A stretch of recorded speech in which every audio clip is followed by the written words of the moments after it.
card rules. This is one of the most important contents in the RDBMS. Card rules అనేవి RDBMS లో చాలా ముఖ్యమైనవి. ఇది మనకు ప్రతిసారి యాన్యువల్ ఎగ్జామ్లో ఈ క్వశ్చన్ రిపీట్ అవుతూ కావున దీని ప్రతి విద్యార్థి తప్పనిసరిగా నేర్చుకోవాల్సి ఉంటుంది. Okay, let's come to the point. Edgar F Codd means Edgar Frank Codd proposed 13 rules means 0 to 12 rules. According to these rules, which database management system fulfill these 13 rules? That database management system is called as a relational database management system. Otherwise, it is only the database management system. Dr. Edgar F. Card ప్రతిపాదించిన 13 రూల్స్ను అనగా 0+12 రూల్స్నే card rules అని అంటారు. ఇతను ఈ రూల్స్ను 1969లో ప్రతిపాదించాడు. ఇతడు యునైటెడ్ కింగ్డమ్లో 19th ఆగస్టు 1923లో జన్మించాడు. ఇతను ఒక ఇంగ్లీష్ కంప్యూటర్ సైంటిస్ట్. ఇతను IBM కార్పొరేషన్లో చాలా సంవత్సరాలు పనిచేశాడు. ఇతడు ప్రతిపాదించిన రూల్స్నే కార్డ్ రూల్స్ అని అంటారు. ఇతడు ప్రతిపాదించిన రూల్స్ ప్రకారం ఏ డేటాబేస్ మేనేజ్మెంట్ సిస్టమ్ అయితే 0+12 రూల్స్ను అనగా 13 రూల్స్ను ఏదైతే పాటిస్తుందో ఆ డేటాబేస్ మేనేజ్మెంట్ సిస్టమ్ను రిలేషనల్ డేటాబేస్ మేనేజ్మెంట్ సిస్టమ్ అని అంటారు. ఒకవేళ ఏదైనా డేటాబేస్ ఈ 13 రూల్స్లలో ఏ ఒక్క రూల్ను పాటించకున్నా అది కేవలం డేటాబేస్ మేనేజ్మెంట్ సిస్టమ్ అవుతుంది. కానీ రిలేషనల్ డేటాబేస్ మేనేజ్మెంట్ సిస్టమ్ ఎలాంటి పరిస్థితిలో కాదు. RDBMS కు ఎగ్జాంపుల్స్ అయిన SQL, PLSQL, SQL+ వంటివి కార్డ్ ప్రతిపాదించిన 13 రూల్స్ను ఫాలో అవుతాయి. In these rules we have to discuss rule 0. Rule 0, that is called first rule. This rule is also called as foundation rule. Card rules ప్రతిపాదించిన రూల్స్లలో మొట్టమొదటి rule ఏదనగా rule 0. దీనినే foundation rule అని కూడా అంటారు. According to this rule, the system must qualify as relational, as a database and as a management system. ఈ rule ప్రకారం system అనేది తప్పనిసరిగా డాటాకు, డేటాబేస్కు, మేనేజ్మెంట్ సిస్టమ్కు మరియు రిలేషన్స్కు సపోర్ట్ చేయగలగాలి. అప్పుడే అది రిలేషనల్ డేటాబేస్ మేనేజ్మెంట్ సిస్టమ్ అవుతుంది. As well as the system must use it's relational facilities to manage the database. ఈ డేటాబేస్ సిస్టమ్ తప్పనిసరిగా రిలేషనల్ డేటాబేస్కు అవసరమైన సౌకర్యాలన్నింటినీ ఇది కలిగి ఉండాలి మరియు డేటాబేస్లో ఉన్న అన్ని రకాల రిలేషన్ ఫంక్షన్స్ను ఇది చేయగలగాలి.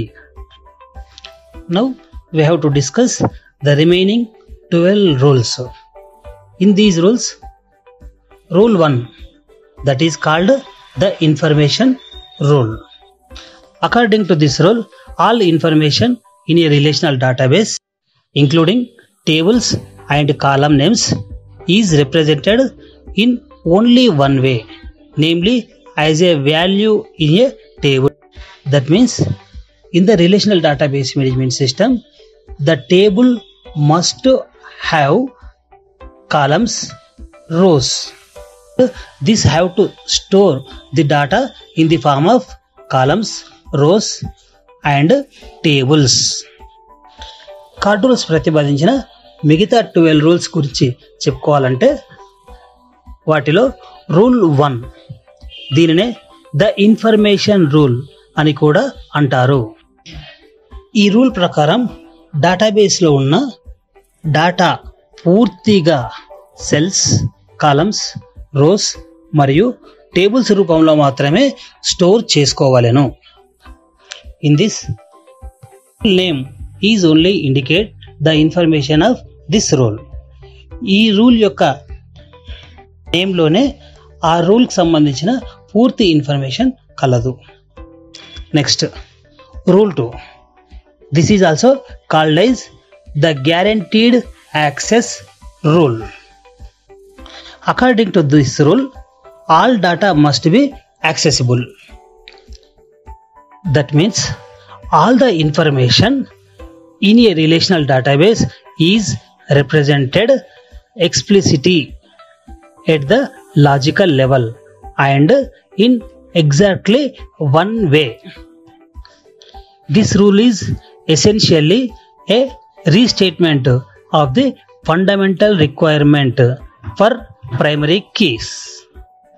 It says that every individual scalar value in the database must be logically addressable by specifying the name of the containing table, the name of the containing column, and the primary key value of the containing row.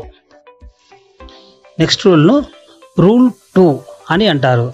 దీనినే the guaranteed access rule అని కూడా అంటారు. ఈ card rule ప్రకారం డేటాబేస్లో ఏదైతే డేటాను మనం తీసుకున్నామో అనగా కాలమ్స్, రోస్, సెల్స్లలో ఏ డేటానైతే తీసుకున్నామో ఆ డేటాను తప్పనిసరిగా యాక్సెస్ చేయాలి. దీనిలో ఏదైనా డేటాను తీసుకొని వాటిని ఎక్కడా కూడా ఉపయోగించినట్లయితే దాని యొక్క ఉపయోగం ఉండదు. ఎందుకనగా డేటాబేస్ టేబుల్లో ఏదైనా డేటాను స్టోర్ చేసి దానిని ఇంకా ఏ ప్లేస్లో కూడా ఉపయోగించినట్లయితే దాని యొక్క మెమొరీ వేస్టేజ్ అవుతుంది. కావున డేటాబేస్ మేనేజ్మెంట్ సిస్టంలో మనకు అవసరమైన డేటాను మాత్రమే స్టోర్ చేసుకొని ఉపయోగించుకోవాలి.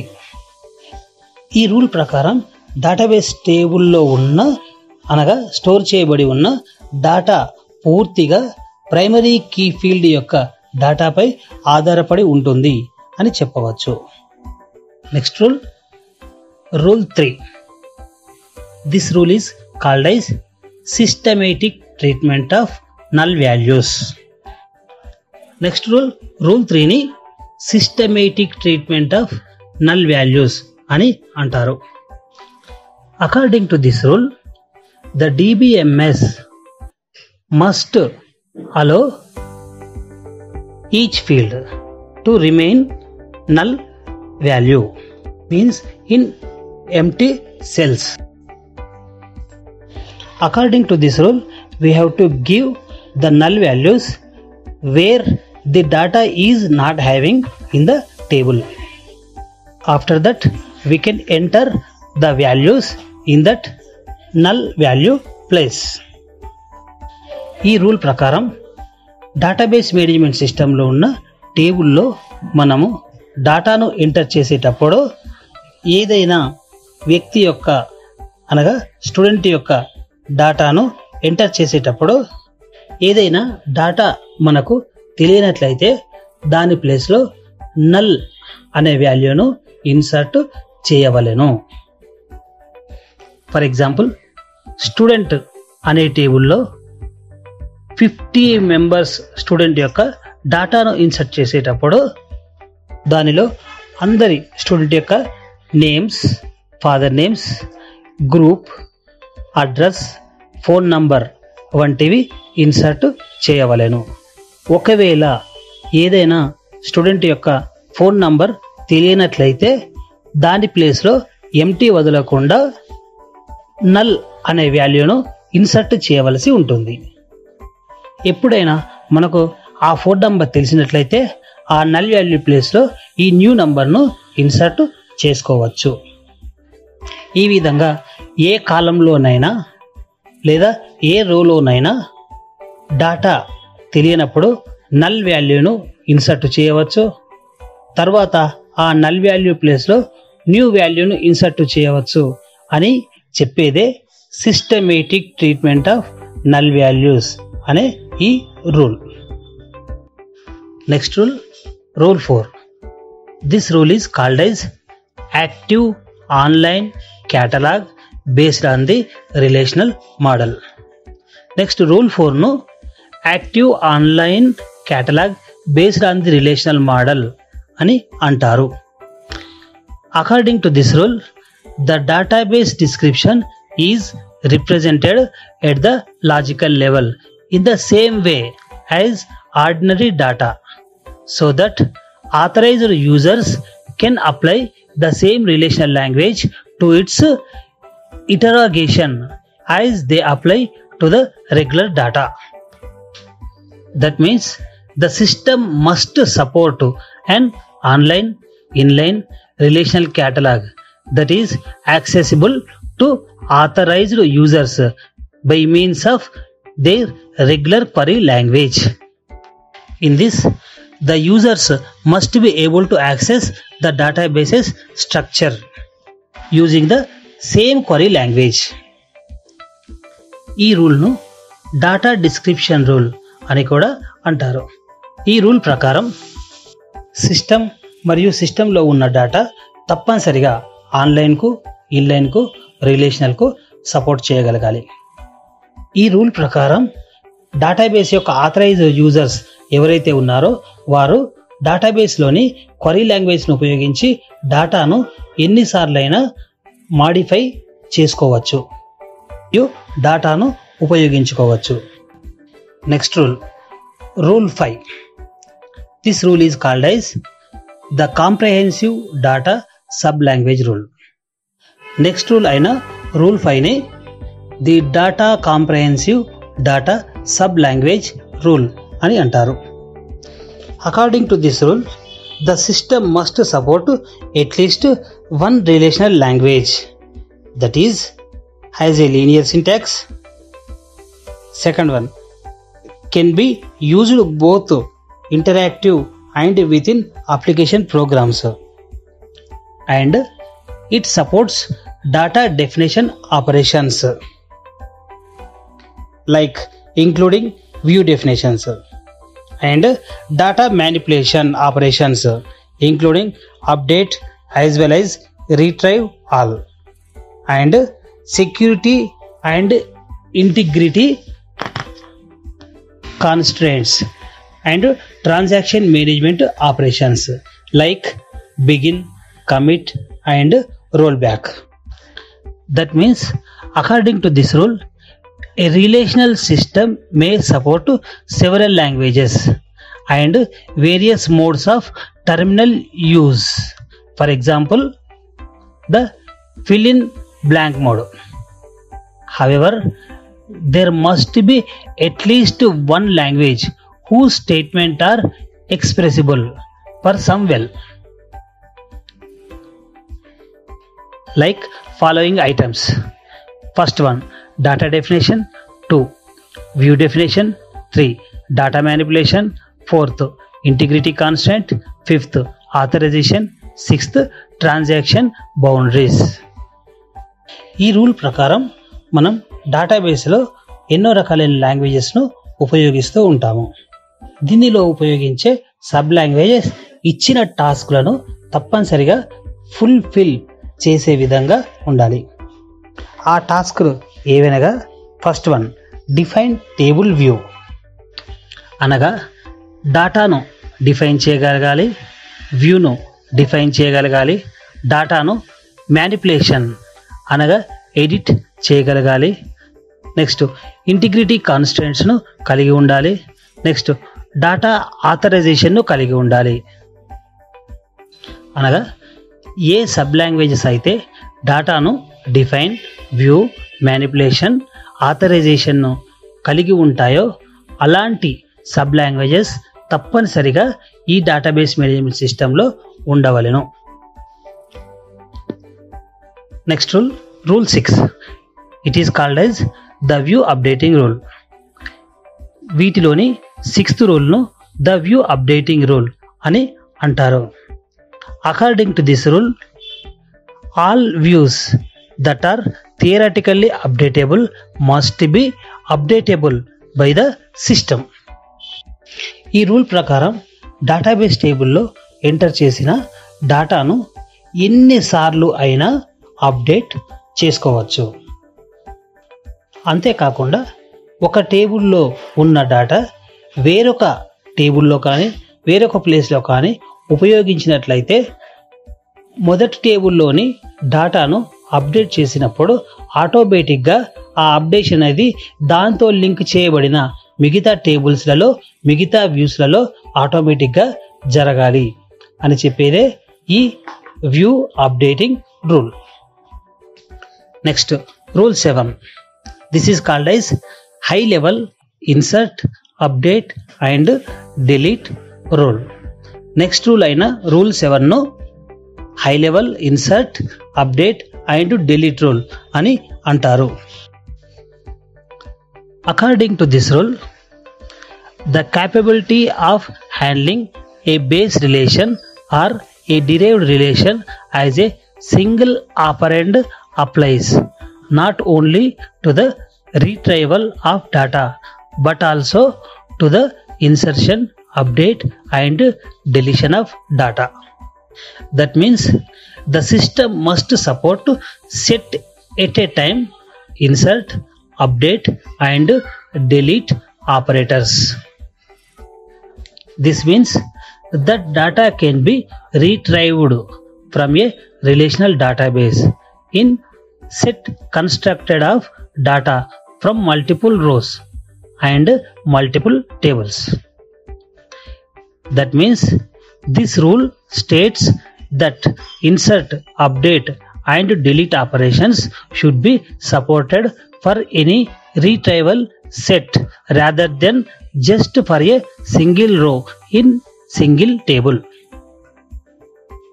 దీనిలో హై లెవెల్ లో లెవెల్ అనగా దట్ ఈస్ పర్ఫెక్ట్నెస్. ఈ రూల్ ప్రకారం డేటాబేస్లో డేటా ఇన్సర్ట్, అప్డేట్ మరియు డిలీట్ అనేది హై లెవెల్లో ఉండవలెను. ఈ విధంగా డేటాను ఇన్సర్ట్, అప్డేట్, డిలీట్ వంటివి చేయడానికి అవసరమైన ఆపరేటర్స్ను ఈ డేటాబేస్ సిస్టమ్ కలిగి ఉండవలెను. ఈ రిలేషనల్ డేటాబేస్ మేనేజ్మెంట్ సిస్టమ్ ఒకేసారి ఒకే టేబుల్లో ఉన్న డేటాను మరియు మల్టిపుల్ టేబుల్స్లో ఉన్న డేటాను కూడా కంట్రోల్ చేయగలుగుతుంది. అందువల్లనే డేటాను ఇన్సర్ట్, అప్డేట్ వంటివి చేయడానికి అవసరమైన హై లెవెల్ లాంగ్వేజ్ దీనిలో ఉండవలసి ఉంటుంది. Next rule, rule 8. This is called as physical data independence. Next rule అయిన రూల్ 8నే ఫిజికల్ డేటా ఇండిపెండెన్స్ రూల్ అని అంటారు. According to this rule, application programs and terminal activities remain logically unimpaired when information preserving changes of any kind of theoretical permit are made to the database tables. That means changes to the physical level must not require a change to an application based on the structure. Relational database management system లో physical level, logical level అనేటివి 2 levels ఉంటాయి. ఇవి 2 ఒకదానిపై ఒకటి ఆధారపడకుండా ఉంటాయి. ఈ physical data independence rule ప్రకారం డేటాబేస్ సిస్టంలో ఉన్న డేటాలో ఫిజికల్ లెవెల్లో ఏవైనా మార్పులు జరిగినట్లయితే అది లాజికల్ లెవెల్లో ఎలాంటి మార్పులు జరగకూడదు. అనగా ఫిజికల్ డేటా ఇండిపెండెన్స్గా వ్యవహరించవలెను.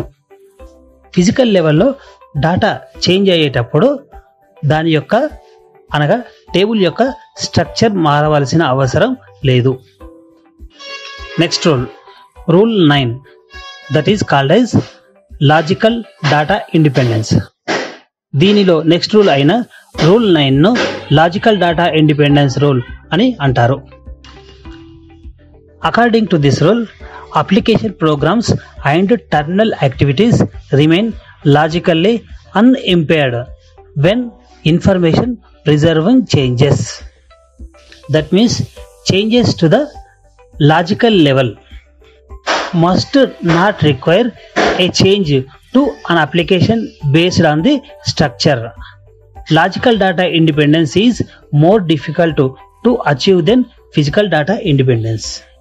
ఈ రూల్ ప్రకారం డేటాబేస్లోని డేటా లాజికల్గా ఇండిపెండెంట్గా వ్యవహరించవలెను. అనగా డేటాబేస్ టేబుల్స్లోని కాలమ్స్లోని రోస్లో ఉన్న డేటా లాజికల్గా ఇండిపెండెంట్గా వ్యవహరించాలి. అనగా ఫిజికల్ డేటాకు సంబంధం లేకుండా ఉండాలి. లాజికల్ లెవెల్లో ఏదైనా మార్పులు జరిగినప్పుడు డేటాబేస్లోని ఫిజికల్ లెవెల్లో ఎలాంటి మార్పులు కూడా జరగకూడదు. Next rule, rule 10. This is called as integrity independence. Next rule అయిన రూల్ 10ను ఇంటిగ్రిటీ ఇండిపెండెన్స్ రూల్ అని అంటారు. According to this rule, integrity constraints specific to a particular relational database must be definable in the relational data sublanguage and storable in the catalog. That means integrity constraints must be specified separately from application programs and stored in the catalog. It must be possible to change such constraints as and when appropriate without unnecessarily affecting existing applications. డేటాను పర్ఫెక్ట్గా access చేయడం కొరకు relational database management సిస్టంలో integrity కాన్స్ట్రెంట్స్ అనేవి ఉంటాయి. దీనిలో ఉన్న data ఇంటిగ్రిటీగా కూడా ఇండిపెండెంట్గా వ్యవహరించవలెను అని ఇంటిగ్రిటీ ఇండిపెండెన్స్ రూల్ చెప్తుంది. ఈ రూల్ ప్రకారం డేటాబేస్ సిస్టంలో స్టోర్ చేయబడి ఉన్న డేటాబేస్ యొక్క అప్లికేషన్ ప్రోగ్రామ్స్కు ఇండిపెండెంట్గా వ్యవహరిస్తుంది. ప్రోగ్రామ్స్తో ఎల్లప్పుడూ లింకును ఏర్పరచుకొని ఉండదు. Next rule 11, that is called as distribution independence. దీనిలోని 11th రూల్ను డిస్ట్రిబ్యూషన్ ఇండిపెండెన్స్ రూల్ అని అంటారు. According to this rule, the end user must not be able to see that the data is distributed over various locations. That means the distribution of portions of the database to various locations should be invisible to users of the database. The existing application should continue to operate successfully with following conditions. First, when a distributed version of the DBMS is firstly introduced. Second, when existing distributed data are redistributed around the system. ఈ rule ప్రకారం database సిస్టంలో మనము డేటాను ఒక ప్లేస్లో store చేసినట్లయితే అది వేర్వేరు లొకేషన్స్కు డిస్ట్రిబ్యూట్ చేయబడుతుంది. ఈ రూల్ ప్రకారం డేటాబేస్ సిస్టంలో స్టోర్ చేయబడిన డేటాను డిఫరెంట్ పర్సన్స్కు డిస్ట్రిబ్యూట్ చేసేటప్పుడు మనము ఎవరికైతే డిస్ట్రిబ్యూట్ చేయాలనుకున్నామో వారికి మాత్రమే డేటాను సెండ్ చేస్తూ మిగతా వారికి ఆ డేటా కనబడకుండా చేయవచ్చు. మనం డేటాను ఎవరికైతే పంపామో వారు మాత్రమే ఆ డేటాను చూడగలరు, మిగతా వారు ఆ డేటాను చూడలేరు. Next 13th rule, that means rule 12 is the non subversion rule. దీనిలో 12th రూల్ను ది నాన్ సబ్వర్షన్ రూల్ అని అంటారు. According to this rule, if a relational system has a low level, that means single record at a time language, that low level cannot be used to subvert or bypass the integrity rules and constraint expressed in the higher level language, that means multiple records at a time. దీని ప్రకారం మనం ఇంతకుముందు చెప్పుకున్నట్లుగా relational database management system అనేది లో లెవెల్కు మరియు high లెవెల్కు support చేసే విధంగా ఉంటుంది. ఒకవేళ మన రిలేషనల్ డేటాబేస్ మేనేజ్మెంట్ సిస్టంలో లో లెవెల్ ఉన్నట్లయితే అది ఒక రికార్డును ఒకేసారి అనే విధంగా పనిచేస్తుంది. ఒకవేళ మన సిస్టంలో హయ్యర్ లెవెల్ లాంగ్వేజ్ ఉన్నట్లయితే అది multiple records at a time అనే విధంగా పనిచేస్తుంది.